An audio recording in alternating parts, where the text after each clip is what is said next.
Hello and welcome to What the Tech from Boast AI, where we talk with some of the brilliant minds behind new and exciting tech initiatives to learn what it takes to tackle technological uncertainty and eventually change the world. Today, I'm thrilled to welcome Acto co-founder and CTO Kumar Erramilli onto the show.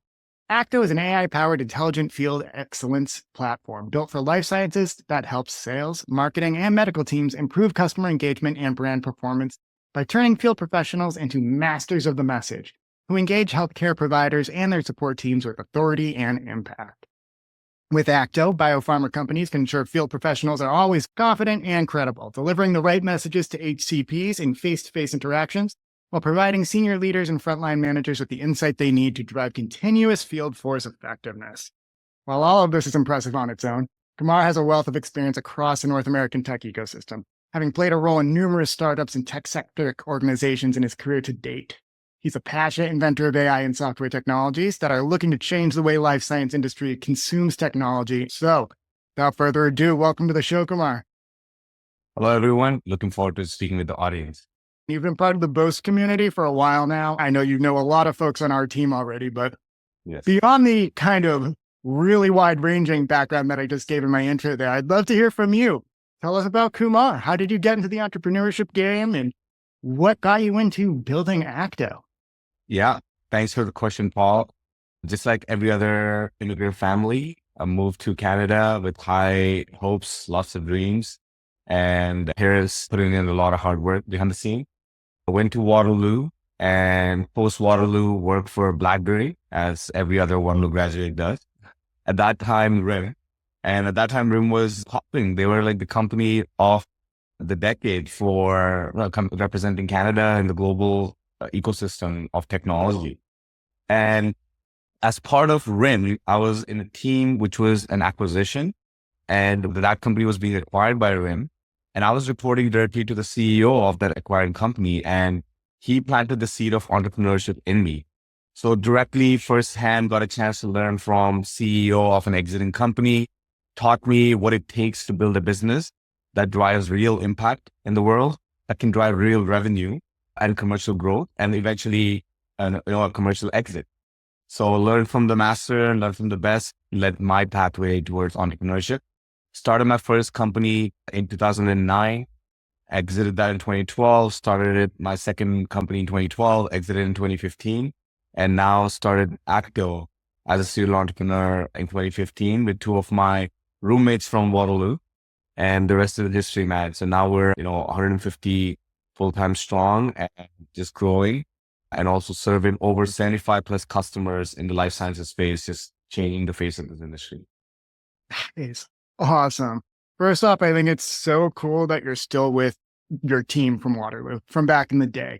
That is something that I love to hear from founders, because you see some folks who've been together since childhood. You see some folks who actually cut their teeth in the weeds, building products, working in the entrepreneurship space, and literally just working in cool tech. So I love that you all kind of got the bug. You stayed together. And to your point, you benefited from talking directly to a member of the C-suite who could really kind of take you under their wings and show you what it takes to succeed in that space. He wanted to be a part-time chopper pilot. He wanted to taxi people from Toronto to Ottawa, Toronto to Montreal through just chopper. And he was just offering that as a service and doing that on a part-time. So he bought half a chopper after the exit. And that's what he did.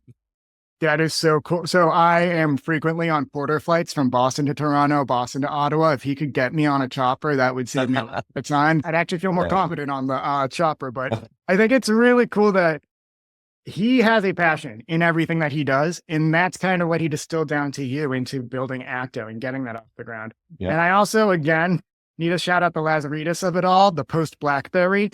Yes. It's so funny. I'm based down here in Boston again, and we have a lot of big businesses. Like we have our HubSpot. A lot of people in every company that you look at down here have a history from working with HubSpot or working with one of our big ones. I feel like BlackBerry is kind of the behemoth up there. It was. Yeah. Everyone was on BlackBerry. Everyone was on BBM. That was a thing back then. And everyone just wanted to, it was the hype.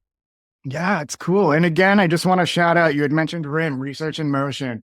Yep. Really cool stuff going on over there. I'm glad that you could kind of sink your teeth into the projects there that gave you the, if not passion to build all the startups that you gave out after that, at least the prowess to understand how to build those products. So now bringing it to Acto, I'd love to know what sets you guys apart from others in the industry. Is there anyone doing exactly what you do in the biopharma space or in the life sciences space? Or what is unique about Acto from the top down, I guess? Yeah, great question, Paul. And thanks for asking this because we get this question a lot. And we're proud to say that we are unique in our space. We do not have a competition if we consolidate our entire tech stack and our entire solution. But who we do compete with is point solutions in specific service offerings. So as part of our Intelligent Field Excellence platform, we have various tools and capabilities that we usually display single point solutions within our customers. So when we talk about our learning product, or when we talk about coaching product, or our meetings product, or our like self-learning adaptive journeys product. So we do have point solution competition in these spaces, but when we bring the entire cloud platform together, we usually stand apart. And that's why we got recognized as the major contender by Peak Matrix and we got spotted in. We have the largest portfolio in life sciences in the world for what we do in field excellence. So we're proud of that. And, along the way, we stumble upon amazing partners like Boast, and they've been incredible in just helping us innovate more and more. There isn't anybody who does one-to-one exactly what Boast does, just like there's no one who does exactly what Acto does. Sure, there's a web of point-to-point solutions that could maybe get it all done, but that is not efficient. That's almost a distraction, I think, from what people need to actually be effective in their roles and to actually focus on, in your case, driving innovation. Mm-hmm. Boast definitely embodies that. I mean, we have our platform, we have our software on the one hand, but we're also people because we want to round out the whole service when it comes to R&D tax credits. We don't want you to have to sign up to plug your data into a pure play software provider and then have your accountant spend another 60 hours working on it. We want to make sure that we carry you through the R&D tax credit process or the shred process specifically for Canada. Yeah. And I love that you want to make it a single toolkit for those biopharma clients. And again, there's no one-to-one competitor, but that's just really, really cool. So I'd love to know, can you maybe talk about some of the use cases specifically? You had mentioned some of the portals, you had mentioned some of the point solutions, but tell me about some of the most powerful ones that people can latch onto today. Yeah, 100%. So we help pharma companies with a few of their very key important commercial learning and development strategies, and as well as commercial excellence strategies. Some of those are new hire onboarding, product launches. So whenever they're about to launch a new life-saving technology into the market, they want to make sure that the field force that they're hiring, which is their biggest, largest spend, is effective in communicating that message out to the lifesavers, which are the doctors, right? We ensure that the reps that are carrying and amplifying this message of that life-saving technology are masters of the message. That's what we call it, masters of the message. You want to essentially become a master of the message of carrying and amplifying this life-saving technology out into the field. And when they become the masters of the message, the doctors are now resonating with them. It turns the table where doctors are running away from these reps that want to just sell them drugs to like, holy shit, there's a new innovative life-saving tech in the world. Let me see if I can prescribe this to my patient because I'm now better educated and better served by this rep who's just not doing lip service, but they're really meaning the innovation behind all that money that the pharma spent in researching and innovating on that drug. It's now coming to fruition when the rep is delivering the right message at the right time. I like that because, again, you allude to the huge investment that goes into all of this work, and it's DOA if your reps are scaring away the people who you actually need to be your action, who need to action on all of this. That's right. So what you had said too, rather than having those doctors running away from the reps and fearing the sale, you make them embrace the actual experience with the reps and really become an advocate for those products themselves because, like you had said, they mastered the message. Yes. So it gets your customers to actually do the work for you a little bit down the line, which I think is so cool. Now, could we talk about, again, Boast, we focus on companies that are steeped in unique R&D. Could you tell me a little bit about some of the unique innovation that you guys have driven with your platform, aside from pulling everything into kind of a holistic single point of intelligence for your teams to use? What goes into that? Yeah, great question. What we are always thriving for is putting Canada on the innovation global landscape. We want to be one of the pioneers of innovative tech and invent new incredible technology. So that's essentially always our goal. Boast is a very key and important partner in that because we want to leverage all the support we get from the government in creating new jobs, new opportunities, and innovating on the new technology that we do. Needless to say, of course, we're dabbling into a lot of AI. I'm proud to share that AWS Canada is our AI partner from that sense, where they have recognized Acto as one of the fastest growing startups in Canada. And they want to support us through their models, through their ecosystem, and really just inject us with all the AI power and engineering muscle that we need to innovate and put Canada on that global innovative map. So in that vein, we've been leveraging AWS's Anthropic cloud model because they've invested heavily into Anthropic, and we've been leveraging Cloud Opus and the Cloud Sonnet 3.5, the new models, in powering AI knowledge assistant that we call is essentially a life sciences focused knowledge assistant that is helping out admins, doctors, reps, patients. There's different use cases for Leica where it becomes a conversational agent, similar to every other powered like conversational agent, but focused on these specific life sciences roles that are in this industry. These are the key stakeholders in this industry that are moving this industry forward. And we build knowledge assistants for each of these roles. And there's a single stream of line that connects all of these, Paul, which is your life sciences clinical information on the drug itself, which is what your FDA approves you on, which is what the world recognizes you for safety and efficacy on. And it's the same information that the rep is trying to deliver to the doctor and the same information that the doctor is trying to deliver to the patient, with which at the end of the day, the patient's lifestyle changes, right? When they take this. So it's the same string of information that is powering these knowledge assistants, but the interaction with and the user experience for each of these stakeholders is different, right? So that's what Leica is. And that's the vision of what we're building. That is awesome. So everybody's pulling from the same source of information. There's not conflicting opinions or even conflicting I couldn't say any better than that. Yes. Yeah. And that's what you need too. And especially when it comes to healthcare, especially when it comes to biopharma, again, it funnels up to those huge investments a lot of your customers are making into that. But at the end of the day, it's also helping people. And you want to make sure that you have the most accurate source of truth possible. And that's what Leica delivers, which is so awesome. That's what Boast is trying to do too. We try to make it so that we're not stretching you things, so that we're pulling from the same information on our platform that your finance team is using, that your R&D team is using to track time or to even just manage the projects, as well as even the payroll information. Yeah. We're all leveraging it from a single source of truth. It's a different experience based on if you work at Boast and you're one of the tech writers on our team who's going to pull together the claim for you, or if you're one of our clients who wants to actually hop into the platform and see how the claim is coming together, or just gut check how your R&D is going. You want that single source of truth. And then, Paul, let me double down on that. It's not just lip service that you're doing right now on this podcast. I can attest to you that we're about to file our 2024 Boast shred claim. And the first thing that we're doing is from that single source of truth that you just mentioned, that's the same information that is trickling down into our shred claim. And we're going to be doing a review of that, which is incredible to see, right? That's where rubber is meeting the road for the Boast platform coming together. And I must say, I'm not just saying this because I'm on this podcast and I'm one of your customers, but it truly is like a real revolutionary thing that you guys are doing. So I'm always a proud customer for Boast, man, for that. Kumar, thank you so much. Again, you are taking the words right out of my mouth, and I can't thank you enough for it, because that's what it comes down to. The government also wants to make sure that you're being completely honest, and they don't want conflicting paper trails. And we want to make sure that your claim is fully defensible. And again, when you're doing really cool stuff, you're making the investments that you guys are making to really do things that are going to have an actionable impact in the world.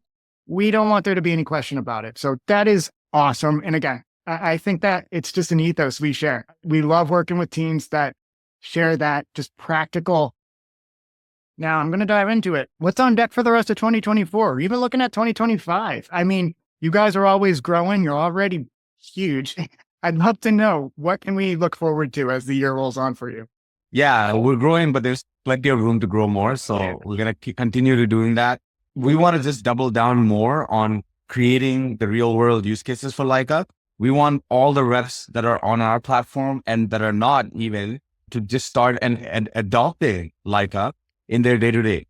Look, for me, I'm a bit, as an inventor and as a CTO, I'm a big believer that if technology is just, you invent technology for the sake of inventing and it's not being used, then it's meaningless, in my opinion. And for SaaS, that's key. Adoption and engagement of users with the platform is everything. So what we want to do in 2024 and 2025 for the remainder of it is ensure that Leica is getting the real adoption in the world that it truly deserves. And second, we're building the world's first life sciences marketplace for the entire like commercial learning and field excellence in the category. So we're building, we call it the Actoverse. So it's our universe of integrations, tech partners, content partners coming together to build an ecosystem for just this pharma industry and then the biopharma and the medtech industry to change how the industry is thinking about technology coming together. So that's the focus for 2025. There'll be press about it. We're going to give massive shout outs to our tech partners in Salesforce, Viva, in AWS, and like other integrations that we're doing with other existing players. And massive shout outs to like content agencies that have been putting out content for amplifying that. Remember the masters of message that I said? They've been working tirelessly to make reps masters of message. And these content agencies have been in play for over 30, 40 years in this industry. So we're bringing them onto our ecosystem and our Actoverse and enabling them with our technology so that we become the delivery vehicle and their content and their, incredible like knowledge is transferred to our technology and our lifelines and our innovation. Right? So really looking forward for 2025 and what's in store in the future. Oh man, my ears perked up when you mentioned the content of it all. Obviously, I'm our head of content here at Boast, but I love a good assignment. And the hardest part when you're in the content game is having that delivery channel to actually get it out to people who will use it. I'm thinking back to when GDPR was huge, like 10 years ago or so. I wrote so many guides to GDPR and I'm like, we need to get this in front of the people who will actually action on it. That was always the biggest struggle. Kumar, it sounds like you guys have a lot going on. I also want to call back to that. If the tech isn't being used and it's not being adopted, we were talking to Shangu from Foci Solutions yesterday, and he literally made a very similar point. He's like, if it's not solving real problems, it's a waste of time, it's a waste of investment. If it's not being used, you didn't do your customer research, you didn't do the baseline talking to the people who are actually going to be your evangelist future down the line. And I love that you guys, again, two successful businesses I just mentioned here, Acto and Foci. It's very similar in that you guys are able to really action on real world problems. And that's why you guys are taking off. And that's why it's only up from here.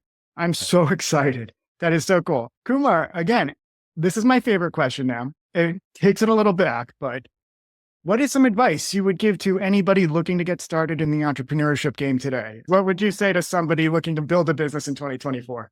Yeah. So thanks for asking this. Of course, there's 1,000 ways to answer this question and every entrepreneur has their own footprint and fingerprint on this, answer.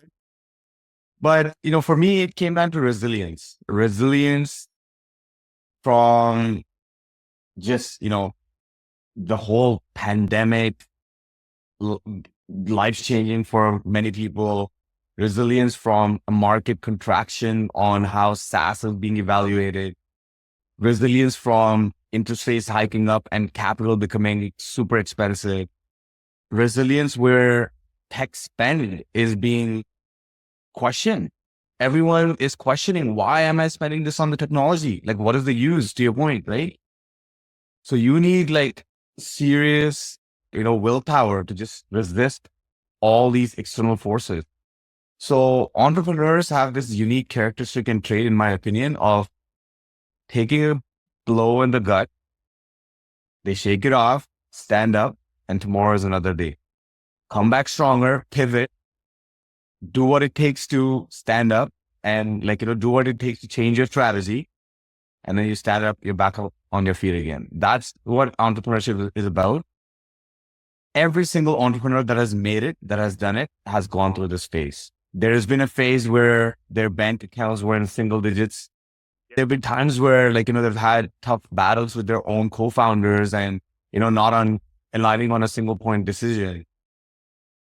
These days have come to every single entrepreneur. So for me, the advice that I would give all the young entrepreneurs out there is, if you're going through a problem, trust me, there's been other entrepreneurs that have gone through the problem, but it's their resilience that just keeps them going. And you have to fight, always figure out a way to pivot, always figure out a way to be agile. Your ego cannot stop you from learning more and pivoting and adapting to what the market is demanding, what the customer is demanding, and what the tech needs to go towards. All of these are just coming with your resilience, your ability to pivot, your ability to be agile, and you have to be adaptable. So you have to adapt.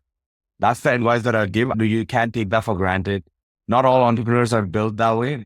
And some of them that are not built that way, they unfortunately fade away. But the ones that want to sustain have to be able to resist. So you have to build that resilience.